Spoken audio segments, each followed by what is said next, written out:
کراچی کے مختلف تھانوں میں خصوصاً سینٹرل کے تھانوں میں اور ساؤتھ کے تھانوں میں تقریباً 173 مقدمات ایسے درج ہوئے ہیں جس میں کوئی 300 کے لگ بھگ لوگ ہیں جن کو نامزد کیا گیا ہے. ہونا جو کردار ہے وہ پولیس کا اس گینگ میں شامل جو پولیس والوں کا ہے اس گرونے کا ایک کردار کی پہلے نشاندہی ہو جائے کہ گرونے کے کردار نے کیا عمل کیا.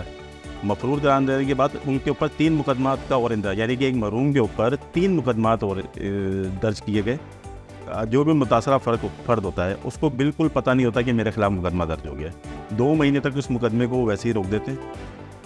روکنے کے بعد پھر ایک قانون ہے جس کا وہ سہارا لیتے ہیں اور عدالت میں متعلقہ عدالت میں اس کے خلاف اپلیکیشن دیتے ہیں پولیس کے ذریعے سے کہ یہ ٹریس نہیں ہو رہا اور نہ یہ کمپلائنس کر رہا ہے اپنی اختیاری قرار دیا اس کو، یعنی مطلب ہر طریقے سے جو ہے نا اس کو مکمل طور پہ اس کو مفلوج کر دیا کہ وہ مجبور ہو جائے کہ پیسے دینے پہ، کہ یعنی پہلے اس نے جعلی مقدمہ بنوایا، بالکل، پھر وہ آئی ڈی کارڈ بلاک کرائے، بالکل، پھر وہ جب اس میں عدالت پہنچا تو اسے گرفتار کرا کے جب وہ جیل پہنچا اور وہاں پہ اس پہ تشدد کیا گیا کہ آپ جب تک یہ پیسے نہیں دیں گے.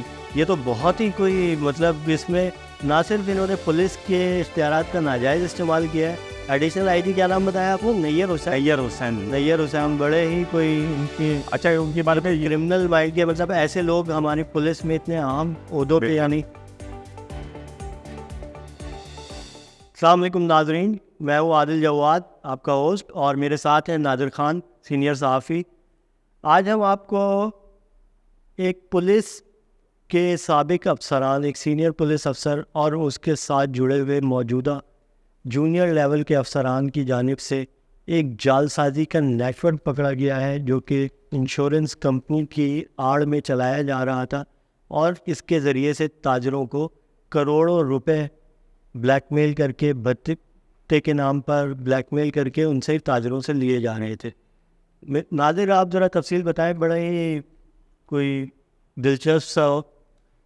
بالکل، یہ بہت ایک دلچسپ اور انٹرسٹنگ کیس ہے جو خود پولیس کے لیے بھی، جو پولیس کے جو موجودہ ہائی لیول کے جو افسران ہیں ان کے لیے بھی ایک شوکنگ ہے کہ کیسے پولیس کا ایک سابق ایڈیشنل آئی جی لیول کا افسر جو 2005 میں ریٹائرڈ ہوا، جس کا نام نیّر حسین تھا اور جو ایک انشورنس کمپنی کا مالک ہے، اور وہ کیسے ایک قانون کو اپنے طریقے سے استعمال کر رہا ہے اور قانون کے ذریعے سے لوگوں کو بھتہ کیسے وصول کیا جا رہا ہے.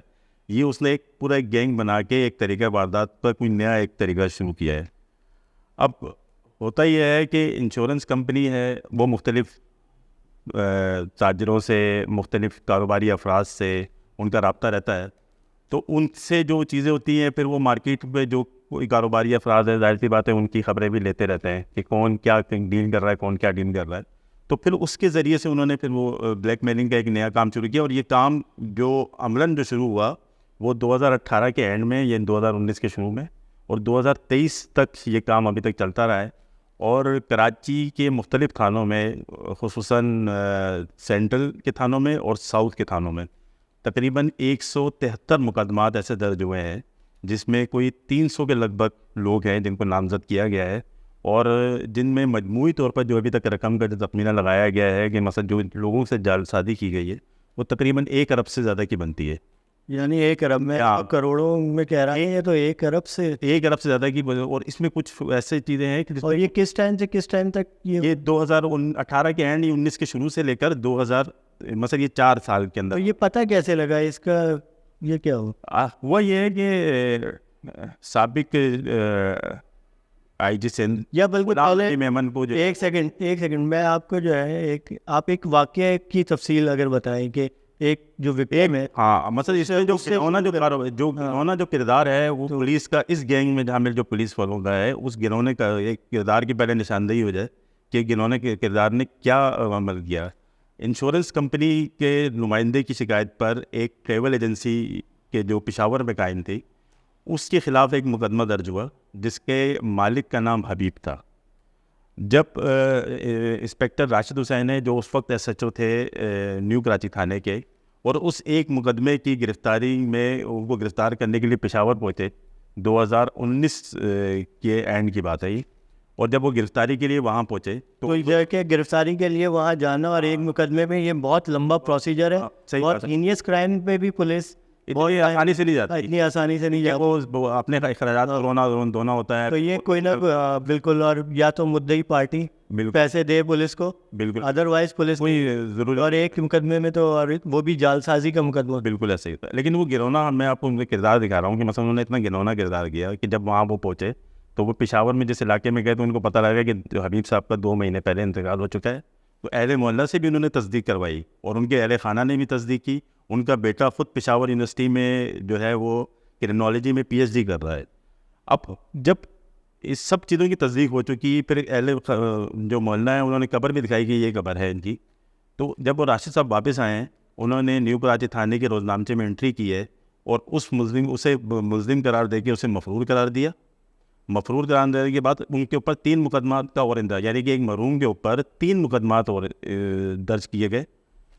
یہ پھر جب ان کے بیٹے نے جب مقدمات میں مفرور ہوئے تو ان کے بیٹے کو بھی مفرور قرار دیا گیا, اس کو کیونکہ نامینیٹ کیا گیا, کیونکہ اس کی ٹریول ایجنسی میں وہ بھی نامینیٹ تھے, وہ بھی مالکان بھی شامل ڈائریکٹرز. پھر ان کی گرفتاری کے لیے بھی کوششیں شروع کی گئیں.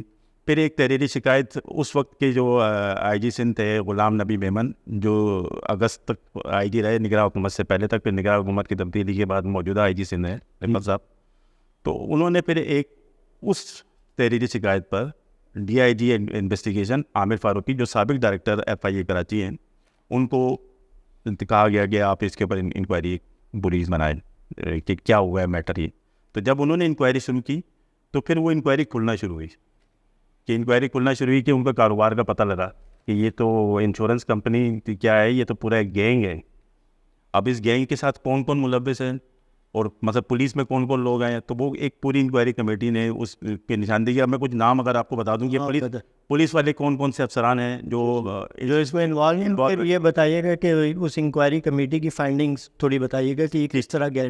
اب اس میں جو انکوائری کمیٹی نے جو کہا ہے اس میں انسپیکٹر سبت حسن ہے جو کرلی پولیس اسٹیشن کے SHO رہے ہیں, انسپیکٹر شفقت حسین منگی ہے جو لیگل برانچ ساؤتھ میں تعینات رہے ہیں, اور انسپیکٹر الطاف ہیں جو حیدری پولیس اسٹیشن کے SHO رہے ہیں. سب انسپیکٹر ہیں عبدالرؤف, یہ بھی ساؤتھ میں لیگل برانچ میں ہوتے ہیں. اور سب انسپیکٹر ہیں نعمت علی جو آرام باغ کے جو ہے وہ SHO رہے ہیں. اور سب انسپیکٹر ہیں شکیل جو نیو کراچی کے SHO رہے ہیں. اور سب انسپیکٹر ہیں عابد حسین جو جیکسن تھانے میں رہے ہیں.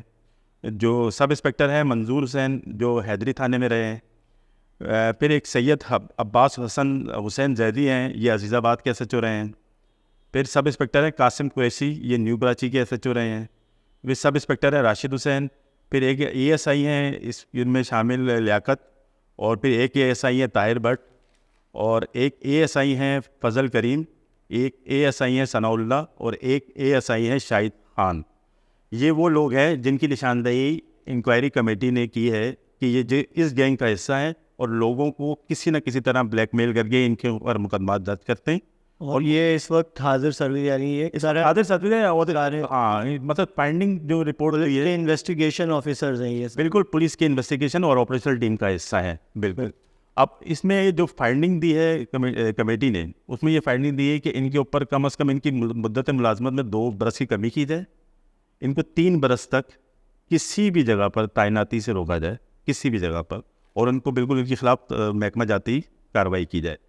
اب ایک فائنڈنگ تو یہ ہے. اور دوسری فائنڈنگ یہ ہے کہ مثلا یہ فائنڈنگ کہیں تحریری نہیں ہے, لیکن اخلاقی طور پر ان افسران کے خلاف اور جو 14 لوگ نامینیٹ کیے ہیں انشورنس کمپنی کے جو ساتھ گینگ کے ساتھ مل کے جو کام کر رہے تھے, ان کے خلاف بھی مقدمہ, کیونکہ اتنے عرصے تک 4 سال. اچھا یہ بتائیے کہ اس تاجروں کو پھنساتے کیسے تھے, ان کا یہ طریقہ کار کیا تھا؟ اچھا یہ تاجروں کو پھنسانے کے لیے انہوں نے انشورنس کمپنی کا سہارا لیا ہوا تھا. اب انشورنس کمپنی جو ہے, کسی مثال سے بتائیے. اب ایک جیسے مثال تو میں نے آپ کو دی پشاور والی. تو پشاور والی جو ٹریول ایجنسی ہے وہ ان کے ساتھ انشورڈ تھی اسی کمپنی کے ساتھ جو ٹریول ایجنسی کی. لیکن وہ جب مالک کا انتقال ہوا اور اس کے بیٹے نے کاروبار سنبھالا تو وہ ان سے کاروبار چلا نہیں. پھر کورونا کے دن آ گئے تھے. کورونا کے دن میں ویسے ہی کاروبار بہت زیادہ ٹریول ایجنسیوں کا بیٹھ گیا تھا, تو وہ کاروبار بالکل بند ہو گیا. جب وہ کاروبار بند ہوا تو جو چیک ٹریول ایجنسی نے انشورنس کمپنی کو دیے ہوئے تھے اسی چیک کا غلط استعمال کیا گیا, اور اس چیک کے غلط استعمال کے بعد 489F کے تحت ان کے اوپر مقدمات درج ہوئے اور اس میں جتنے بھی لوگ نامینیٹ ہو رہے تھے، مثلا ایک تو 489 میں ان کے بیٹوں کو نامینیٹ کیا انہوں نے، اور اس کے بعد جتنے ان کے گواہان تھے مثلا جو ان کے ساتھ تھے ان کو 420 کے مقدمات میں. اچھا یہ ایک دلچسپ کہانی ہے. 489 ایکٹ کا مقدمے کے لیے تو یہ پولیس افسر متعلقہ ایس پی سے رابطہ کرتے تھے اور ان کو یہ کہتے تھے کہ بھائی یہ مقدمہ ہے، فلاں کی درخواست ہے، تو وہ 489 ایف کے تحت ایک بندے کے اوپر کر دیتے ہیں. اچھا ان کا طریقہ واردات ایک اور بھی ہے. طریقہ واردات یہ ہے کہ جب چالان ہوتا ہے اور گواہان کو جب وہ 420 کے مقدمے میں نامزد کر رہے تھے تو اس کے لیے طریقہ واردات ان کا بالکل الگ تھا. اس میں جو پروسیکیوشن کی ٹائپ کے جو افسران ہیں جو کورٹ میں موجود ہوتے ہیں پولیس کے ساتھ اور وکلا کے ساتھ جو رابطے میں رہتے ہیں، یہ چالان کے لیے پروسیکیوشن ڈپارٹمنٹ اس کو پورا استعمال کیا. اس کو استعمال ابھی قانون ہے کیونکہ ایک سابق ایڈیشنل آئی جی ہیں، ان کو یہ قانون پتہ ہے کہ آپ ایس پی کو پاس کر کے وہاں سے منظوری حاصل کر سکتے ہیں عدالت میں چالان جمع کرانے کے لیے. پھر یہ اس کو بلیک میل کیسے کرتے تھے؟ پھر یہ کیا ان سے طلب کرتے تھے؟ جیسے اس واقعے میں بتایا کہ ان کے چیک کا غلط استعمال کیا، پھر ان کے سارے اکاؤنٹ اچھا پھر ہوتا یہ ہے کہ پہلے ان کو جو بھی متاثرہ فرد ہوتا ہے اس کو بالکل پتہ نہیں ہوتا کہ میرے خلاف مقدمہ درج ہو گیا ہے. 2 مہینے تک اس مقدمے کو ویسے ہی روک دیتے ہیں. صحیح. روکنے کے بعد پھر ایک قانون ہے جس کا وہ سہارا لیتے ہیں اور عدالت میں متعلقہ عدالت میں اس کے خلاف اپلیکیشن دیتے ہیں پولیس کے ذریعے سے کہ یہ مطلب ٹریس نہیں ہو رہا اور نہ یہ کمپلائنس کر رہا ہے اپنی اشتہاری قرار دیا جائے. اس کے شناختی کارڈ کو بلاک کیا جائے تاکہ یہ عدالت سے خود رابطہ کرے اور اس کے بعد پھر یہ ہم اس کو پروسیڈنگ میں آگے لیں. تو پھر یہ پہلے متعلقہ شخص کی شناختی کارڈ کو بلاک کرتے ہیں، پھر شناختی کارڈ کے بعد اس کے سم کارڈ کو بلاک کرواتے ہیں اور یہ سب عدالتی پروسیجر کے ذریعے ہی کرواتے ہیں. اور جب بندے کا سم کارڈ بلاک ہوتا ہے پھر اس کے بعد اکاؤنٹ کی طرف چلے جاتے ہیں کہ اکاؤنٹ کو منجمد کر دیتے ہیں، بلاک کروا دیتے ہیں کہ اس میں جو ہے وہ پیسے جو ہے آپ کریڈٹ نہیں کر سکتے اس پہ. تو پھر یہ پروسیس کرتے ہیں. پھر جب وہ متعلقہ شخص عدالت سے رابطہ کرتا ہے، پھر متعلقہ پولیس اسٹیشن سے رابطہ کرتا ہے، تو پھر ان کی بارگیننگ کی ایک وہ سچویشن شروع ہوتی ہے. اچھا کم از کم ان کی بارگیننگ وہ 1 کروڑ سے شروع ہوتی ہے. اچھا 1 کروڑ سے شروع ہوتی ہے. پھر وہ ڈیلنگ کرتے کرتے کبھی 50 لاکھ روپے پہ کسی کو لا کے انہوں نے اچھا اس طرح کی وصولی کی بھی ہیں. انہوں نے کسی سے 50 لاکھ بھی وصول کیے ہیں، کسی سے 60 لاکھ بھی وصول کیے، اور یہ مختلف شہروں میں ہوا ہے ایک ساتھ.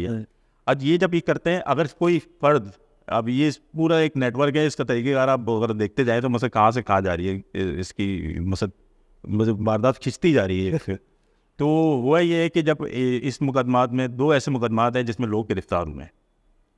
لوگ گرفتار ہوئے اور ان کو خصوصی طور پر لانڈی جیل عدالت کے ذریعے بھجوایا گیا. اور لانڈی جیل میں اگلے ہی دن اس کمپنی کے جو گینگ کے جو لوگ تھے انہوں نے اس شخص سے ملاقات کی اور اس کے ساتھ وہ قیدی جو اس کے پر ڈیوٹی پہ تھا اس کو تشدد کے لیے اکسایا گیا. وہ تشدد کو اکسانے کے لیے کہ آپ اپنے اہل خانہ کو بتائیں کہ بھائی میرے پاس جیل میں تشدد ہو رہا ہے اور میرے اس گینگ کو جو ہے نا آپ رقم کی ادائیگی کر دیں اور میری کیس سے جان چھڑوائیں جلد سے جلد.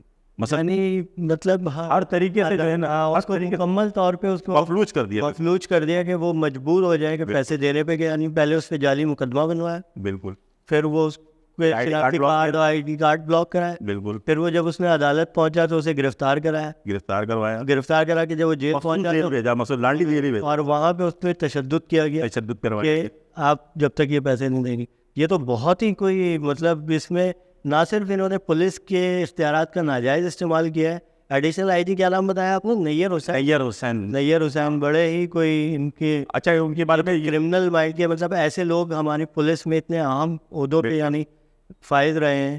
2005 میں یہ ریٹائر ہوئے ہیں اور یہ تو بالکل ایک کرمنل مائنڈ سیٹ کی علامت ہے اور یہ دکھائی دے رہا ہے. تو ہمارے لا انفورسمنٹ کے لیے بھی سوچنے کا علامت ہے. دوسرا انہوں نے قانون کا بھی مس یوز کیا کہ وہ قانون جو کہ بیسیکلی عوام و فلاح و بہبود کے لیے بنایا جاتا ہے اس کے فلاز کو نکالا، اور جس وجہ سے اس پہ بھی عدلیہ کو اور ہمارے ان کو ان کے ساتھ کوئی وکلا بھی شامل تھے اس گینگ. جی اس میں اس پورے گینگ میں انشورنس کمپنی کے نمائندے تو شامل ہیں ہی ہیں، یہ پولیس والے بھی شامل ہیں جن کے نام لیے ہیں، کچھ وکلا ہیں اور کچھ وہ سٹی کورٹ میں وہ لوگ ہیں جو جعلی ضمانتیں لوگوں کی جمع کرواتے ہیں اور پیسے اس کی وجہ سے رقم وصول کرتے ہیں. 3 یا 4 ایسے اس میں تو کچھ خواتین بھی ہیں اور یہی خواتین استعمال ہوتی ہیں ایسے کاروباری افراد کے خلاف کہ ان کے اوپر جعلی مقدمات بنانے کے لیے. ان کو کسی نہ کسی طرح گھیر کے ان کی زمینوں کے اوپر میٹر کبھی ہے، کبھی کسی اور میٹر میں، مطلب جب مکمل جعل سازی سے معاملہ جعل سازی کا مقدمہ بنواتے ہیں اور پھر دھوکہ دہی سے اس کو 72 وصولی کر رہے ہیں.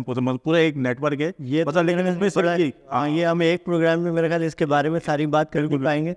ناظرین ہم اس پروگرام کو کنٹینیو کریں گے بہت جلد اور اس کی نئی معلومات کے ساتھ اور نئی اور تازہ ترین اپڈیٹس کے ساتھ.